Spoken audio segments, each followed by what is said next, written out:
السلام علیکم ورحمۃ اللہ وبرکاتہ۔ صرف 5 منٹ کا مدرسہ قرآن و حدیث کی روشنی میں 2 جنوری 20 ربیع الثانی۔ نمبر 1، اسلامی تاریخ۔ مدینہ منورہ میں اسلام کا پھیلنا۔ مدینہ میں زیادہ تر آبادیاں قبیلہ اوس و خزرج کی تھی۔ یہ لوگ مشرک اور بت پرست تھے، ان کے ساتھ یہود بھی رہتے تھے۔ جب کبھی قبیلہ اوس و خزرج سے یہود کا مقابلہ ہوتا تو یہود کہا کرتے تھے کہ عنقریب آخری نبی مبعوث ہونے والے ہیں، ہم ان کی پیروی کریں گے اور ان کے ساتھ ہو کر تم کو قوم عاد اور قوم ارم کی طرح ہلاک و برباد کریں گے۔ جب حج کا موسم آیا تو قبیلہ خزرج کے تقریباً 6 لوگ مکہ آئے۔ یہ نبوت کا 11واں سال تھا۔ حضور صلی اللہ علیہ وسلم ان کے پاس تشریف لے گئے، اسلام کی دعوت دی اور قرآن کی آیتیں پڑھ کر سنائی۔ ان لوگوں نے آپ صلی اللہ علیہ وسلم کو دیکھتے ہی پہچان لیا اور ایک دوسرے کو دیکھ کر کہنے لگے، خدا کی قسم یہ وہی نبی ہیں جن کا تذکرہ یہود کیا کرتے تھے۔ کہیں ایسا نہ ہو کہ اس سعادت کو حاصل کرنے میں یہود ہم سے آگے بڑھ جائیں۔ پھر انہوں نے اسلام قبول کر لیا اور حضور صلی اللہ علیہ وسلم سے کہا کہ ہمارے اور یہود کے درمیان برابر لڑائی ہوتی رہتی ہے، اگر آپ اجازت دیں تو دین اسلام کا ذکر وہاں جا کر کیا کریں، تاکہ وہ لوگ اگر اس دین کو قبول کر لیں تو ہمیشہ کے لیے لڑائی ختم ہو جائے اور آپس میں محبت پیدا ہو جائے، کیونکہ اس دین کی بنیاد ہی آپسی محبت و بھائی چارگی پر قائم ہے۔ حضور صلی اللہ علیہ وسلم نے انہیں اجازت دے دی۔ وہ واپس ہو کر مدینہ منورہ پہنچے، جس مجلس میں بیٹھتے وہاں آپ کا ذکر کرتے۔ اس کا اثر یہ ہوا کہ مدینے کا کوئی گھر ایسا باقی نہ رہا جہاں دین نہ پہنچا۔ نمبر 2، حضور صلی اللہ علیہ وسلم کا معجزہ۔ عمیر اور صفوان کی سازش کی خبر دینا۔ عمیر بن وہب اور صفوان بن امیہ خانہ کعبہ میں بیٹھ کر بدر کے مقتولین پر رو رہے تھے۔ بالآخر ان دونوں نے پوشیدہ طور پر یہ سازش قرار پائی کہ عمیر مدینہ جا کر آپ صلی اللہ علیہ وسلم کو دھوکے سے قتل کر آئے۔ لہٰذا عمیر اٹھ کر گھر آیا اور تلوار کو زہر میں بجھا کر مدینے کو چل کھڑا ہوا اور مدینہ پہنچا۔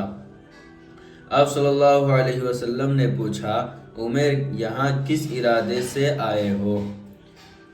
اس نے کہا کہ اس قیدی کو چھڑانے آیا ہوں۔ آپ صلی اللہ علیہ وسلم نے فرمایا، کیا تم دونوں نے خانہ کعبہ میں بیٹھ کر میرے قتل کی سازش نہیں کی ہے؟ عمیر یہ راز کی بات سن کر سکتے میں پڑ گیا اور بے اختیار بول اٹھا کہ محمد، بے شک آپ خدا کے پیغمبر ہیں۔ خدا کی قسم میرے اور صفوان کے علاوہ کسی تیسرے کو اس معاملے کی خبر نہ تھی۔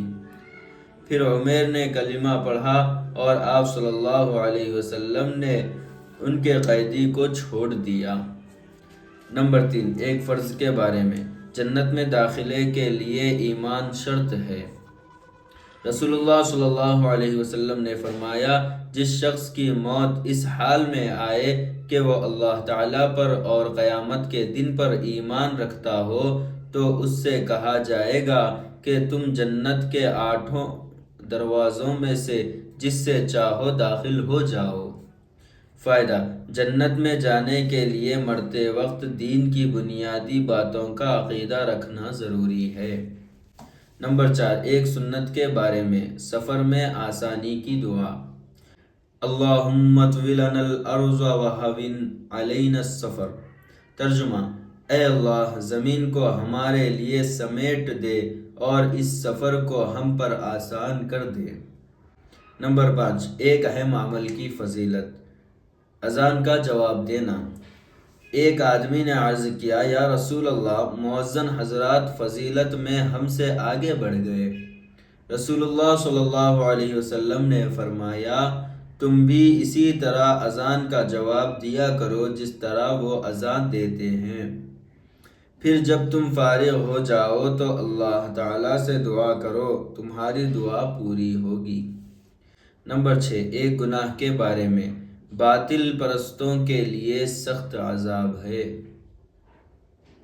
قرآن میں اللہ تعالیٰ فرماتا ہے، جو لوگ خدا کے دین میں جھگڑتے ہیں جبکہ وہ دین لوگوں میں مقبول ہو چکا ہے، لہٰذا ان لوگوں کی بحث ان کے رب کے نزدیک باطل ہے، ان پر خدا کا غضب ہے اور سخت عذاب نازل ہونے والا ہے۔ نمبر 7، دنیا کے بارے میں۔ دنیا کی زندگی کھیل تماشا ہے۔ قرآن میں اللہ تعالیٰ فرماتا ہے، دنیا کی زندگی کھیل کود کے سوا کچھ بھی نہیں ہے، اور آخرت کی زندگی ہی حقیقی زندگی ہے، کاش یہ لوگ اتنی سی بات سمجھ لیتے۔ نمبر 8، آخرت کے بارے میں۔ قیامت کے دن لوگوں کی حالت۔ رسول اللہ صلی اللہ علیہ وسلم نے فرمایا، قیامت کے روز سورج 1 میل کے فاصلے پر ہوگا اور اس کی گرمی میں بھی اضافہ کر دیا جائے گا، جس کی وجہ سے لوگوں کی کھوپڑیوں میں دماغ اس طرح ابل رہا ہوگا جس طرح ہانڈیاں جوش مارتی ہیں۔ لوگ اپنے گناہوں کے بقدر پسینے میں ڈوبے ہوئے ہوں گے، بعض ٹخنوں تک، بعض پنڈلیوں تک، بعض کمر تک، اور بعض کے منہ میں لگام کی طرح ہوگا۔ نمبر 9، طب نبوی سے علاج۔ کھمبی مشروم سے آنکھوں کا علاج۔ رسول اللہ صلی اللہ علیہ وسلم نے فرمایا، مشروم کا پانی آنکھوں کے لیے شفا ہے۔ فائدہ۔ حضرت ابو ہریرہ رضی اللہ تعالیٰ عنہ اپنا واقعہ بیان کرتے ہیں، میں نے 3 یا 5 یا 7 مشروم لی اور اس کا پانی نچوڑ کر ایک شیشی میں رکھ لیا، پھر وہی پانی میں نے اپنی باندھی کی دکھتی ہوئی آنکھ میں ڈالا تو وہ اچھی ہو گئی۔ نوٹ: مشروم کو ہندوستان کے بعض علاقوں میں سانپ کی چھتری اور بعض دوسرے علاقوں میں ککر متا کہتے ہیں۔ یاد رہے کہ بعض مشروم زہریلے بھی ہوتے ہیں، لہذا تحقیق کے بعد استعمال کی جائیں۔ نمبر 10، نبی صلی اللہ علیہ وسلم کی نصیحت۔ رسول اللہ صلی اللہ علیہ وسلم نے فرمایا، جو شخص اللہ اور آخرت کے دن پر ایمان رکھتا ہو، اسے چاہیے کہ اپنے پڑوسی کو تکلیف نہ دے۔